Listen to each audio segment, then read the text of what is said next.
Hey guys, this is Slightly Infernal, and I just wanted to do a vlog because I kind of wanted to talk about something that it's not serious or anything. I just wanted to talk about like acting, and on top of the whole controversy there's been with the Joker from Suicide Squad.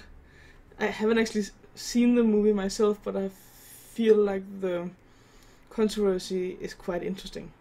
And for those of you who don't know, it's about Jared Leto, the guy who plays the Joker, digging into the role, digging into the character, quote unquote, too much, and being the character offset, and being the character.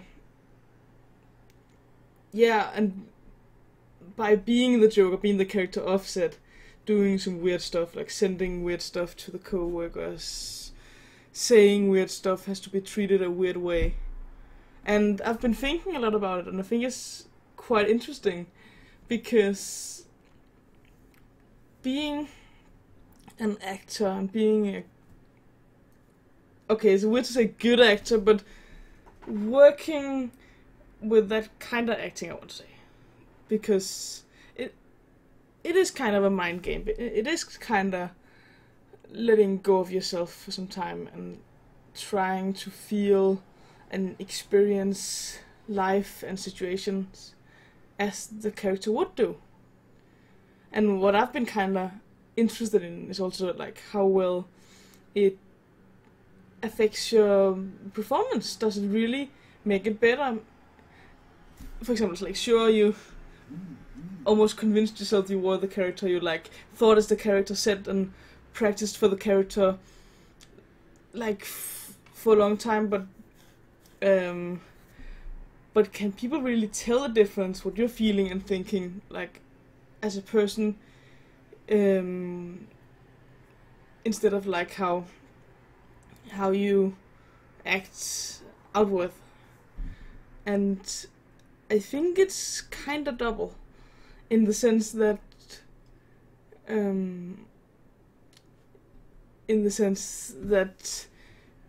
yes, if you are able to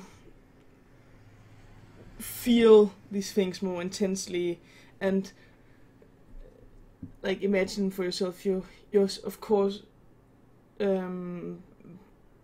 better suited for like showing how the character feel.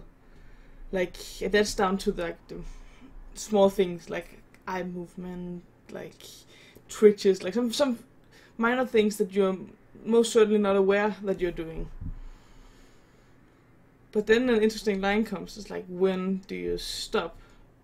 Because I think most people agree that the things Jared Leto did was kinda over the line in some ways, given that he was bothering other people. And that's also interesting because the crew in itself has taken it very different.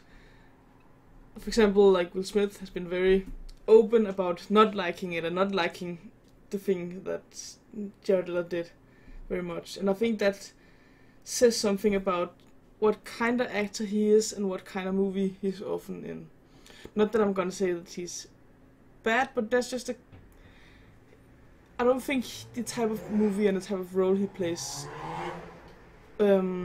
relate to this kind of acting most often. I know, of course, it's also something with his personality and whatnot. But I think that's at least a part of it. Like, Will Smith mostly plays an action hero, and of course he plays other roles too, but it's kind of like, it's often a role that is understandable in some way, the motivation and stuff, and there's like minor differences in how they act, but I've rarely seen him like acting so out of the ordinary, so it's gonna be different, interesting to see him as a villain, but let's see.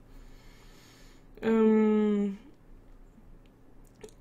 is funny about the going into character part, because as far as I've understood, like there's a lot of actors that do this.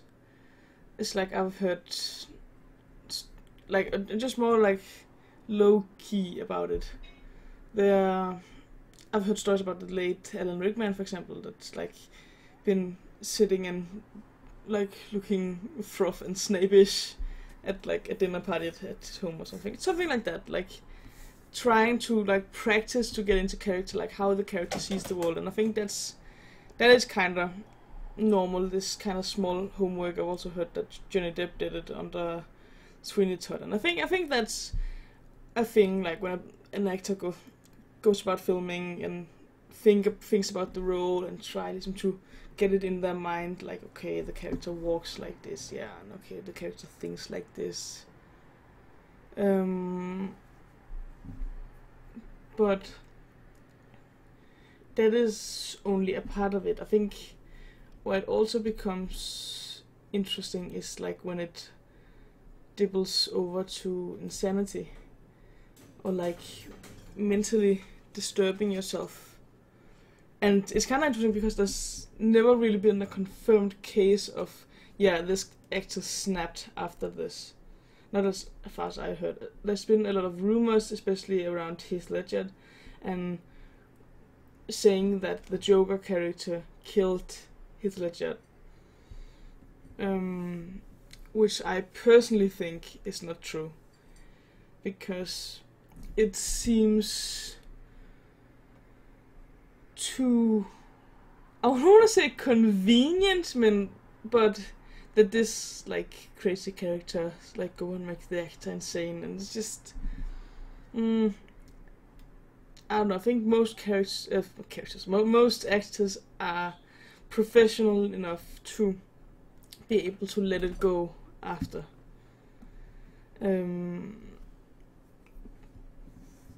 But at the same time, I think it can be difficult if you really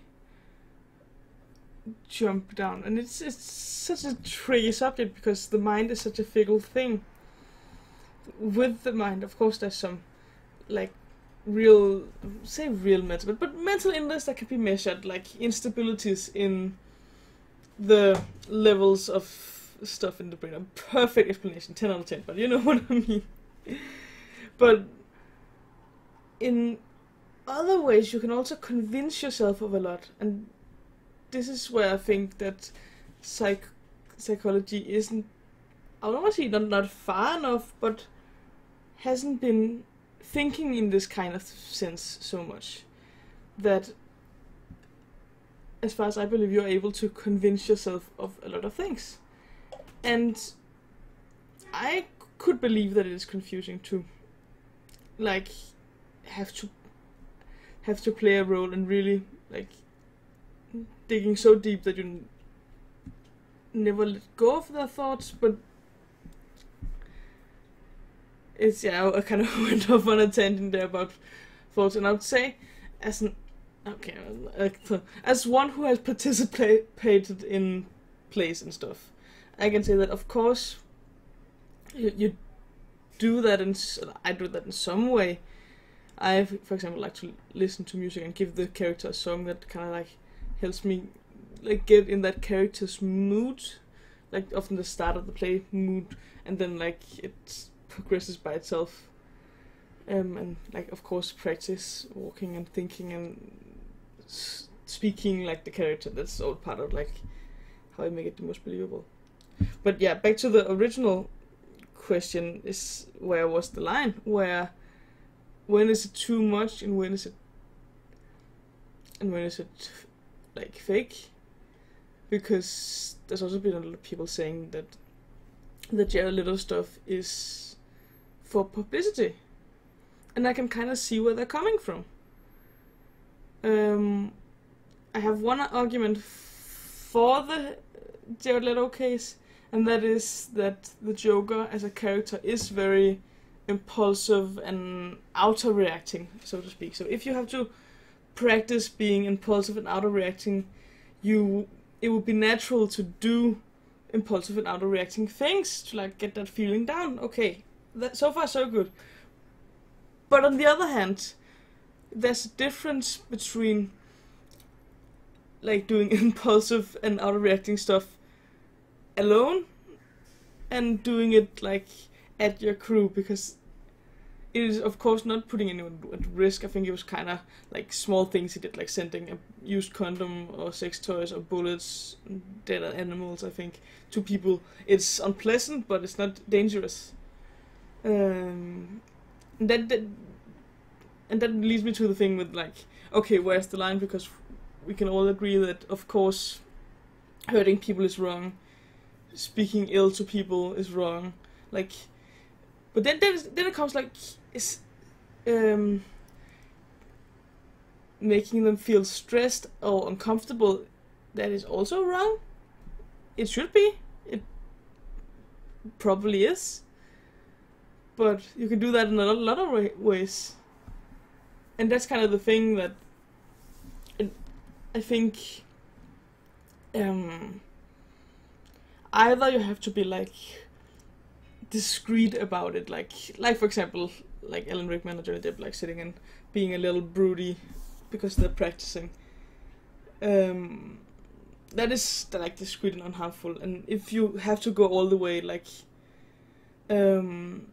really talk with the people you're gonna do it on about it, like, okay, I'm gonna really try to be the Joker for like a month or 2 months or whatever, to really try to method acting all I can. And I think that's fair in some way. But the problem, I think he did it as well, kinda.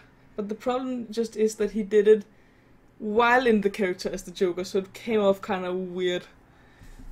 Yeah, so I think that's my 2 cents about it. Like, it's wrong to do it when they're not consenting to it. For example, I can't remember what the girl who plays Harley Quinn. She seemed kind of on board with it and kind of impressed by it. So maybe he would have said, "Okay, let's cooperate on this. I will be weird and send you weird stuff, and you can be, I don't know, submissive or like manipulating me or trying to, and let's react off each other. Let's improvise. Let's learn the characters together, stuff like that." I think that is a better way to go about it. And I think that is the way I would go about it. The closest thing I've tried to it, like as a test, is like we had when we had a plate where we should then go out and like be somewhere the character would be, and there, for example, a lot of the people from my class there went to a coffee shop and then sat and talked as the characters. Okay, granted, they didn't take it very seriously, but I think it was a good idea, like going out and doing something else and doing something around something else with the characters. But yeah. So to sum it up, like, it's a weird thing with acting, and I think it can be a slippery slope, but you just have to be professional in that way, and have to like lay out the rules and plan what you're gonna do, so it doesn't go overboard. So, yeah, that's my 2 cents on the subject. I had some thought. I wanted to get it out there. I was seeing I started because I was seeing an interview with Jared Leto, when he was like, the interview was like, "Do you still have some of the Joker with you?" And he was like, "Yeah, sometimes there's a funny joke lying in there, or sometimes it could be not so good,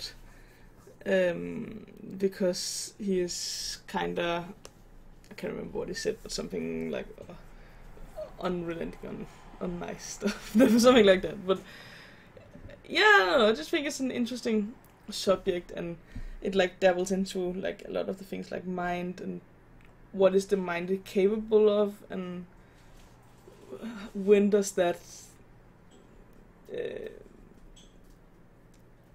when is it worth it and when is it not worth it, and stuff like that. So yeah, that was my 2 cents. That's all for this time. See you later, alligator.